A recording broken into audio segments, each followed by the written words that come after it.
السلام علیکم ورحمۃ اللہ وبرکاتہ۔ وعلیکم السلام ورحمۃ اللہ وبرکاتہ۔ آج ہم سورۃ فاتحہ کے فضائل کو سیکھیں گے اور سمجھیں گے انشاءاللہ۔ اعوذ باللہ السمیع العلیم من الشیطان الرجیم، بسم اللہ الرحمن الرحیم۔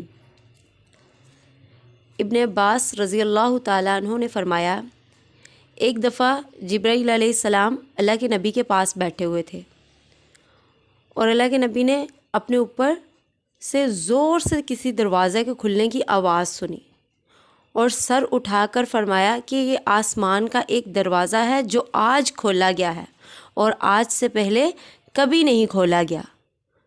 تو اس سے ایک فرشتہ اترا، پھر آپ نے فرمایا یہ فرشتہ زمین پر اترا ہے جو آج سے پہلے کبھی نہیں اترا۔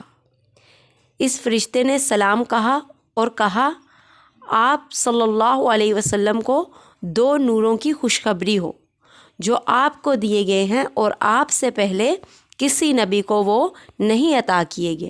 وہ کون سے 2 نور ہیں؟ سورۃ الفاتحہ اور سورۃ البقرہ کی آخری آیات۔ آپ ان دونوں میں سے جو حرف بھی پڑھیں گے وہ چیز آپ کو ضرور عطا کر دی جائے گی۔ مسلم کی حدیث ہے صلاۃ المسافرین اور باب فضل الفاتحہ۔ ابو سعید بن معلی رضی اللہ تعالیٰ عنہ سے روایت ہے کہ نبی کریم صلی اللہ علیہ وسلم میرے پاس سے گزرے اور میں نماز پڑھ رہا تھا۔ آپ نے مجھے بلایا، میں نہ آیا کیونکہ میں نماز میں مشغول تھا، یہاں تک کہ میں نے نماز پڑھ لی۔ پھر آپ صلی اللہ علیہ وسلم کے پاس آیا اور آپ نے پوچھا، تمہارے آنے میں کیا رکاوٹ بنی؟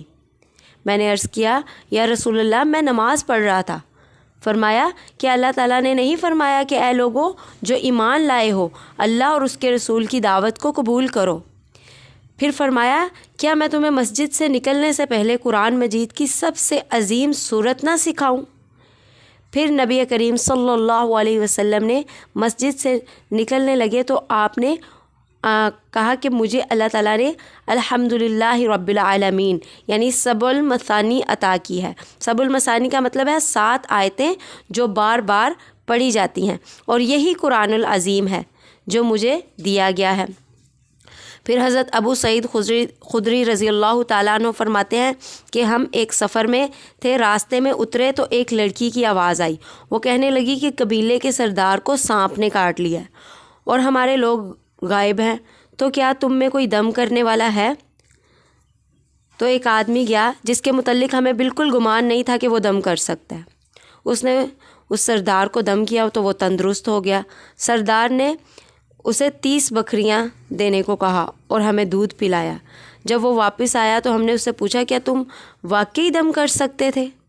تو اس نے کہا، نہیں، میں نے صرف ام الکتاب یعنی سورۃ الفاتحہ دم کیا۔ اور ابو ہریرہ رضی اللہ تعالیٰ عنہ سے بیان ہے کہ جس نے نماز پڑھی اور سورۃ الفاتحہ نہ پڑھی تو اس کی نماز ناقص ہے۔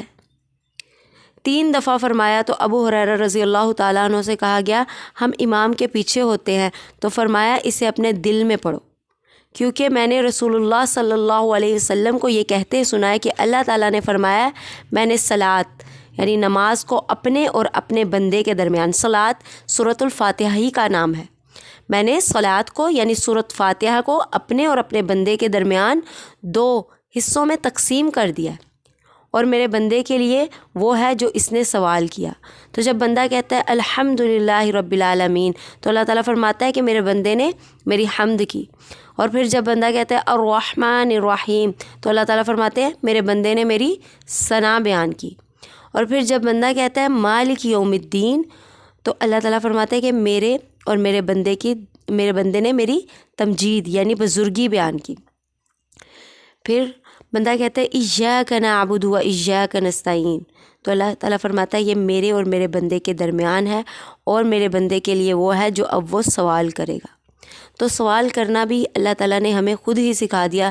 سب سے بہترین چیز، سب سے بہترین چیز، کیونکہ اگر بندے کو اختیار دیا جاتا ہے کہ وہ اپنے لیے جو سوال کرنا چاہے تو سوال کرے، تو ہم سوچ میں پڑ جاتے کہ ہم کون سی چیز مانگیں، ہمارے لیے کون سی چیز بہتر ہے۔ تو اللہ تعالیٰ نے ہمیں سب سے بہترین چیز ہمارے لیے خود ہی سکھا دی سورۃ الفاتحہ میں۔ اہدنا الصراط المستقیم صراط الذین انعمت علیہم غیر المغضوب علیہم ولا الضالین۔ تو کہتا ہے کہ اللہ تعالیٰ فرماتے ہیں یہ میرے بندے کے لیے ہے، اور میرے بندے کے لیے جو وہ سوال کرتا ہے، ٹھیک ہے۔ اور وہ سوال کس چیز کا کر رہا ہے کہ اللہ تعالیٰ مجھے سیدھے راستے کی ہدایت عطا فرما، اور مجھے ان لوگوں کا راستہ دکھا جن پر تیرا انعام ہوا۔ وہ کون لوگ ہیں؟ انبیاء، صدیقین، شہداء، صالحین، نیک لوگ۔ اور اللہ تعالیٰ ان لوگوں کے راستے پہ نہ چلانا جن پر تیرا غضب ہوا، اور نہ ہی گمراہی۔ غضب یافتہ لوگ کون ہیں؟ یہودی، انشاءاللہ یہ آپ آگے ڈیٹیل پڑھو گے اس کی۔ اور ضالین سے مراد گمراہ لوگ یعنی عیسائی ہیں، جنہوں نے ہدایت آنے کے باوجود، اپنے پاس انجیل آنے کے باوجود اپنے لیے گمراہی کو چنا۔ اور سورہ فاتحہ کا نام فاتحہ اس لیے ہے، فاتحہ کا مطلب ہے شروع کرنے والی، آغاز کرنے والی۔ اس سے قرآن مجید کا آغاز ہوتا ہے اور نماز کی قرات کا آغاز ہوتا ہے، اس لیے اسے سورۃ فاتحہ کہا جاتا ہے۔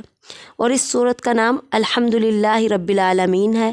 سورۃ حمد اس لیے کہتے ہیں کہ اس میں اللہ تعالیٰ کی جامع حمد آئی ہے، اور اس کا نام سبع المثانی ہے، اس لیے کہ یہ 7 آیات جو ہر نماز فرض ہوں یا نفل ہر رکعت میں دہرائی جاتی ہیں، نماز کے علاوہ بھی کثرت سے پڑھی جاتی ہے۔ اور اس کا نام ام القرآن، ام الکتاب، قرآن العظیم ہے، اس لیے کہ اس میں مختصر طور پر قرآن مجید کے تمام بنیادی مضامین آ گئے ہیں۔ باقی قرآن ان کی پورا باقی قرآن اس کی سورۃ الفاتحہ کی تفصیل ہے۔ چنانچہ ابتدائی آیات میں اللہ تعالیٰ کی تمام صفات، کمال، اس کی حمد و ثنا اور تمجید آ گئی، جیسا کہ اوپر ابو ہریرہ رضی اللہ تعالیٰ عنہ کی حدیث میں گزرا ہے، اور آگے آیات کی تفسیر میں بیان ہوگا کہ یوم الدین میں آخرت، ثواب و عذاب اور وعدے اور وعید کا ذکر ہے۔ اور ایاک نعبد میں بندوں کو ایک اللہ سے مانگنے اور اس کے سامنے عاجزی کرنے، اپنی تمام عبادات زبانی ہو یا بدنی ہو یا مالی ہو اسی کے لیے خاص کرنے اور اسے ہر شرک سے پاک رکھنے کا کہا گیا ہے، اس کی تعلیم دی گئی ہے۔ اور توحید کہتے ہیں تمام پیغمبر اسی کی دعوت لے کر آئے۔ وَإِيَّاكَ نَسْتَعِينُ میں اپنے آپ کا مکمل طور پر اللہ تعالیٰ کے اپنے آپ کو مکمل طور پر اللہ تعالیٰ کے حوالے کرنے اور اسی پر توکل کرنے اور عبادت اور دوسرے تمام معاملات میں اسی سے مدد مانگنے کی تعلیم ہے۔ اگر اس کی مدد نہ ہو تو ہم کچھ بھی نہیں کر سکتے۔ اور صراط مستقیم میں شریعت کے تمام احکام، پورا اسلام، پورا قرآن شامل ہے۔ اور اہدنا میں زندگی کے ایک ایک لمحہ میں راہ راست پر چلنے اور آخری دم تک بلکہ جنت میں پہنچنے تک اس پر قائم رہنے کی دعا تعلیم فرمائی ہے۔ اور انعمت علیہم میں انبیاء، صدیقین، شہداء اور صالحین کی تاریخ اور ان کے واقعات کی طرف اشارہ ہے، اور ان جیسے اعمال صالحہ اختیار کرنے کی ترغیب ہے تاکہ ان کے ساتھ ہم جنت میں جا سکیں، انبیاء کا ساتھ، صالحین کا، نیک لوگوں کا ہمیں ساتھ مل سکے۔ اور مغضوب علیہم میں یہود اور ان کے تمام اقوام کی تاریخ کا ذکر ہے جو حق جاننے کے باوجود اس کی مخالفت پر اڑے رہے۔ اور ضالین میں نصارہ اور ان تمام لوگوں کی واقعات کی طرف اشارہ ہے جو راہ راست سے بھٹک گئے، اور ان دونوں قسم کے لوگوں کے بداعمال سے بچنے کی تلقین ہے۔ وآخر دعوانا ان الحمد للہ رب العالمین۔